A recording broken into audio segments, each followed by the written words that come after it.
अगर प्राइस यहाँ ये नहीं करता तो ये वैलिड ब्रेकआउट स्ट्रक्चर नहीं है। चलो मैं समझाता हूँ। कोई और तुम्हें ये चीज नहीं सिखाएगा, लेकिन यही रीजन है कि मैं मार्केट स्ट्रक्चर में बेस्ट हूँ। यहाँ आप देख सकते हो हमारे पास एक लो है और कैंडल ने नीचे क्लोज किया है। बहुत सारे लोग इसे ब्रेकआउट स्ट्रक्चर मान लेंगे, लेकिन आपको कुछ देखना है। आपके स्विंग लो के लेफ्ट साइड में क्या हमने कोई लिक्विडिटी स्वीप की थी स्ट्रक्चर ब्रेक करने से पहले? लिक्विडिटी का मतलब सिंपल है, कोई स्विंग हाई। आप देख सकते हो कि यहाँ कोई स्विंग हाइस थे ही नहीं जो हमने ब्रेक करने से पहले स्वीप किए हों। तो ये मेरा प्रोटेक्टेड हाई नहीं है, ये रियल ब्रेकआउट स्ट्रक्चर नहीं है। ये बस एक लिक्विडिटी है जिसे प्राइस स्वीप करेगा और फिर डंप करेगा। अब इस सिनेरियो में देखो, हमारे पास एक लो है और हमने नीचे क्लोज किया, तो अब ये वैलिड क्यों है? चलो अपने स्विंग लो के लेफ्ट में देखते हैं, क्या वहां कोई स्विंग हाइज है? आप देख सकते हो यहां एक बहुत ही सुंदर स्विंग हाई था। प्राइस आया, उसे स्वीप किया और फिर डिसाइड किया कि अब डंप करेंगे। तो ये रियल ब्रेकआउट स्ट्रक्चर है और आप अपना प्रोटेक्टेड हाई यहां रख सकते हो। इसीलिए अगर आप सही तरीके से स्ट्रक्चर मार्क नहीं कर रहे तो आपकी पूरी ट्रेडिंग गेम बिगड़। सबसे इंपॉर्टेंट ट्रेडिंग कॉन्सेप्ट है प्राइस एक्शन। तो देखो कॉन्सेप्ट ये है, अगर मैं किसी ट्रेड में एंट्री लेना चाहता हूं तो मैं ये एंश्योर करता हूं कि वहां इन तीन में से कोई एक कैंडल हो। अब ये वाली कैंडल सबसे स्ट्रांग मानी जाती है जिसमें फुल बॉडी हो और कोई विक ना हो। दूसरी स्ट्रॉन्गेस्ट सेटअप है जिसमें लंबी विक हो और छोटा सा बॉडी हो। और ये तीसरी वाली कैंडल बस एक एवरेज कैंडल है, इसमें कुछ खास नहीं है।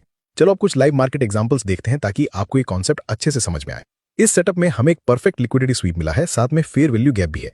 अब ये एक परफेक्ट एंट्री है क्योंकि अगर आप इस कैंडल को देखो तो ये वही पहली कैंडल है जो मैंने आपको बताई थी और ये सबसे स्ट्रांग कैंडल होती है। और जैसा कि आप देख सकते हो, जब हम अपने मॉडल को परफेक्ट प्राइस एक्शन के साथ कंबाइन करते हैं तो एक बहुत ही अच्छा ट्रेड मिलता है। यहाँ पर हमें एक परफेक्ट ब्रेक ऑफ स्ट्रक्चर मिला है और साथ में एक फेयर वैल्यू गैप भी है, तो थ्योरेटिकली ये ट्रेड अच्छा होना चाहिए। लेकिन अब देखो, जब प्राइस फेयर वैल्यू गैप में एंटर करता है तब क्या होता है? प्राइस फेयर वैल्यू गैप में एंटर करता है लेकिन कोई भी रिएक्शन नहीं दिखाता, कुछ भी नहीं, और सीधा उसे काटकर नीचे चला जाता है। तो भले ही सेटअप देखने में अच्छा था लेकिन प्राइस एक्शन बहुत खराब था, इसलिए वहां कोई भी ट्रेड लेना सही नहीं होता। तो अगली बार जब आप ट्रेड लेने जाओ तो प्राइस एक्शन जरूर देखो ताकि आपको परफेक्ट एंट्री मिल सके। मार्केट अभी एक साफ डाउन ट्रेंड में है, बिल्कुल नीचे की तरफ जा रहा है। हो सकता है कुछ ग्रीन कैंडल्स देखकर आप ट्रेड लेने का सोचें, लेकिन भाई वो ट्रेंड के खिलाफ जाएगा। ऐसा मत करो। ट्रेंड के खिलाफ जाना मतलब लॉस को इनवाइट करना। अब जरा इस अगले सेटअप को देखो। प्राइस ने एक की लेवल को तोड़ने की कोशिश की लेकिन फेल हो गया। यहां आपको लग सकता है कि ट्रेड करने का मौका है, लेकिन जरा रिस्क तो देखो। स्टॉप लॉस इतना बड़ा है कि वो स्मार्ट ट्रेडिंग प्लान में फिट ही नहीं होता। मैं इस तरह की ट्रेड से दूर ही रहूंगा। अब ध्यान से देखो, मार्केट स्ट्रक्चर चेंज हो रहा है। प्राइस उस की लेवल को तोड़ चुका है और अब वो एक ऑर्डर ब्लॉक को रीटेस्ट कर रहा है, लेकिन देखो वो ऑर्डर ब्लॉक भी टूट गया। ये साफ सिग्नल है कि सेलिंग प्रेशर बहुत स्ट्रांग है। मार्केट क्लियरली बता रहा है कि वो और नीचे जाना चाहता है।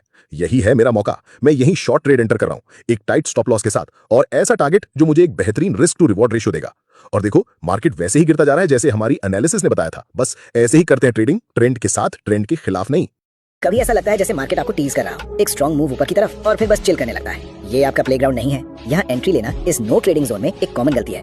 इस ट्रैप में मत फंसिए। देखा कैसे ही आपको कंफ्यूज करता है, ऊपर गया, नीचे आया, फिर वापस, और फिर असली गिरावट शुरू होती है जो जल्दी एंट्री लेने वालों को ट्रैप कर जाती है।